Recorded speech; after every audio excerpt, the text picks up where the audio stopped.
car l'immobilier sur le continent, c'est parfois un parcours du combattant. En plus des problèmes de construction, il y a aussi les problèmes de la propriété des terrains.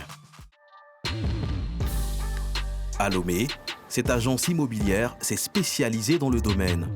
Tu regardes un peu pour voir au niveau de la conformité de l'identité et avec la pièce qu'il a envoyée, le document légal qu'il a envoyé. D'accord.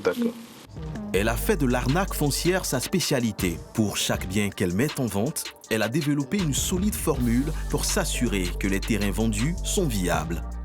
Premièrement, c'est de voir quoi? C'est de voir s'il y a une conformité entre le propriétaire qui voulait vendre et le document foncier qu'il nous a présenté. Kossi est responsable commercial. C'est lui qui s'occupe de vérifier auprès des notaires et du cadastre que les documents sont authentiques. Puisqu'il y a des gens qui falsifient ces documents chez eux à la maison. Et comment vous faites pour savoir en fait que c'est falsifié ou bien c'est pas falsifié? Oui, évidemment, si vous allez à la cadastre, les agents de la cadastre vous confirment tout de suite que c'est un document qui a été élaboré chez eux. Et ils vous confirment le nom de la personne qui l'a élaboré, c'est-à-dire la personne à qui appartient le bien immobilier. Mais une fois la vérification administrative terminée, l'enquête se poursuit sur le terrain. Les propriétaires de terre vendent souvent le même bien à plusieurs personnes. Pour voir comment se passe son enquête, nous le suivons au quartier Agoué, au nord de Lomé, pour la mise en vente d'une maison. Il a été contacté par ce monsieur qui prétend être le fils du propriétaire. Il n'y a pas de problème. Vous savez, le problème de terrain actuellement. En venant ici, Kossi veut s'assurer que le bien existe. Il évalue l'emplacement de la maison et le quartier et parle au fils du propriétaire qui veut vendre le bien. C'est ça qui fait que bon, il tient à se débarrasser de cette bien. Donc il faut changer la situation. Pour le moment, tout va bien, mais il a des doutes. Je vais prendre quelques images et une petite vidéo. Il va faire croire au fils du propriétaire qu'il s'en ira juste après lui, et c'est seulement là qu'il va commencer la véritable enquête. Nous allons demander à certains des locataires, s'il y a des locataires dans la maison, nous allons leur poser certaines questions pour éventuellement voir si est-ce que c'est une maison qui est en vente, est-ce que le gars qui vient de nous amener, il le connaît, et tout. Nous restons à l'écart avec notre caméra. Toc, toc, toc. C'est moi, je suis revenu. Bon, le monsieur qui vient de partir tout à l'heure, là, vous l'avez vu, non? Donc c'est juste pour demander si vous le connaissez.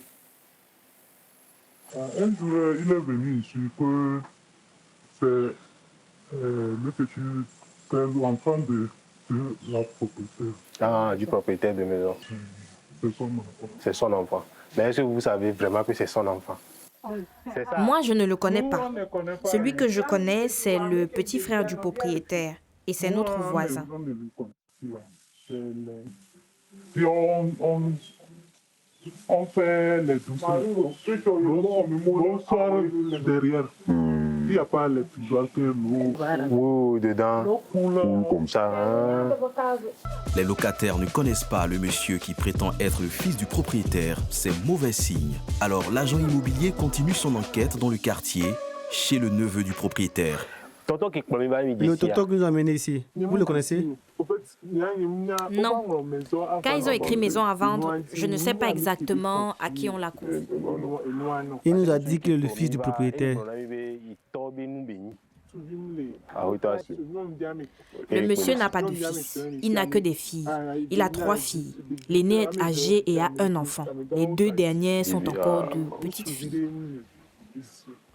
En une seule visite, Kossi a découvert que la personne avec laquelle il discute depuis des semaines ne fait pas partie de la famille.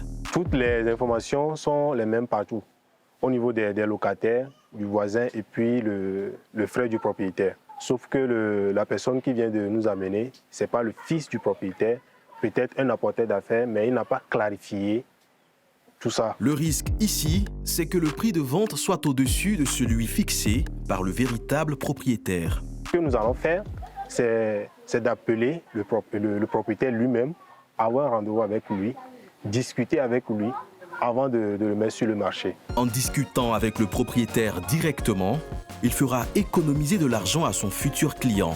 Sur le continent, pour construire moins cher, il faut souvent flairer les arnaques.